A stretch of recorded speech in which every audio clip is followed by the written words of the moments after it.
ಯುವಕರಿಗೆ ಅಗತ್ಯವಾಗಿ ಉದ್ಯೋಗಕ್ಕೆ ಬೇಕಾದ ತರಬೇತಿ ಪಡೆಯುವುದಕ್ಕಾಗಿ ಕೈಗಾರಿಕಾ ತರಬೇತಿ ಸಂಸ್ಥೆ ಆರಂಭಿಸಲು ಸರ್ಕಾರದ ಮೇಲೆ ಒತ್ತಡ ಹಾಕಲು ಲೋಕಸಭಾ ಸದಸ್ಯರಾದ ಜಿ. ಕುಮಾರ್ ನಾಯಕ್ ಇವರಿಗೆ ಹಟ್ಟಿ ಪಟ್ಟಣ ಪಂಚಾಯತ್ ವತಿಯಿಂದ ಮನವಿ ಪತ್ರ ಸಲ್ಲಿಸಲಾಯಿತು.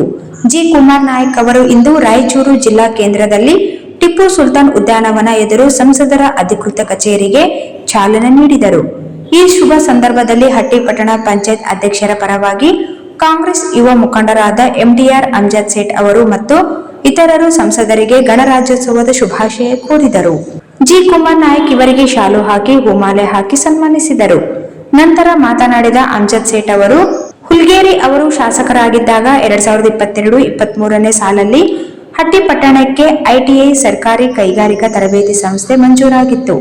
ಅತಿ ಶೀಘ್ರ ಆರಂಭವಾಗುವುದೆಂಬ ನಂಬಿಕೆ, ಆಶಾಭಾವನೆ ಈ ಸುತ್ತಲಿನ ಐಟಿಐ ಓದಿನ ಆಕಾಂಕ್ಷಿಗಳು ಹೊಂದಿದ್ದು ನಿರಾಶೆ ಮೂಡಿಸಿದೆ. 1.5 ವರ್ಷದಿಂದ ಮಂಜೂರಾದರೂ ನೆನೆಗುದ್ದಿಗೆ ಬಿದ್ದಿದೆ. ತಕ್ಷಣ ಹಟ್ಟಿ ಮತ್ತು ಸುತ್ತಲಿನ ರೈತ, ಕಾರ್ಮಿಕ ಮಕ್ಕಳ ಭವ್ಯ ಭವಿಷ್ಯಕ್ಕಾಗಿ ಐಟಿಐ ಆರಂಭವಾಗಬೇಕೆಂದು ಕೋರಿದರು. ಇದಕ್ಕೆ ಸಕಾರಾತ್ಮಕವಾಗಿ ಸ್ಪಂದಿಸಿದ ಸಂಸದರು ಜಿಲ್ಲಾ ಉಸ್ತುವಾರಿ ಸಚಿವರ ಜೊತೆಗೆ ಚರ್ಚಿಸಿ ಆದಷ್ಟು ಬೇಗ ಬರುವ ಶೈಕ್ಷಣಿಕ ವರ್ಷದಿಂದ ಆರಂಭಕ್ಕೆ ಪ್ರಯತ್ನ ಮಾಡುವುದಾಗಿ ಭರವಸೆ ನೀಡಿದರು. ಸಂಸದರ ಜೊತೆಗೆ ಜಿಲ್ಲಾ ಕಾಂಗ್ರೆಸ್ ಹಿರಿಯ ಮುಖಂಡರಾದ ಪಾರ್ಸಮಲ್ ಸುಕಾಣಿ, ಕೆ. ಶಾಂತಪ್ಪ, ರಾಜಶೇಖರ್ ನಾಯಕ್ ಅವರು ಇದ್ದರು. ಲಿಂಗಸೂಗೂರು ಬ್ಲಾಕ್ ಕಾಂಗ್ರೆಸ್ ಅಧ್ಯಕ್ಷರಾದ ಗೋವಿಂದ್ ನಾಯಕ್, ಆರ್ಪಿಎಂಸಿ ಅಧ್ಯಕ್ಷರಾದ ಅಂಬರೀಶ್, ಲಿಂಗಸೂಗೂರು ಪುರಸಭೆ ಸದಸ್ಯರಾದ ರುದ್ರಪ್ಪ ಕಡಕಲ್ ಮತ್ತು ಗುರುಗುಂಟೆ ಗ್ರಾಮ ಪಂಚಾಯತ್ ಸದಸ್ಯರಾದ ಬಾಬು ಅವರು ಉಪಸ್ಥಿತರಿದ್ದರು.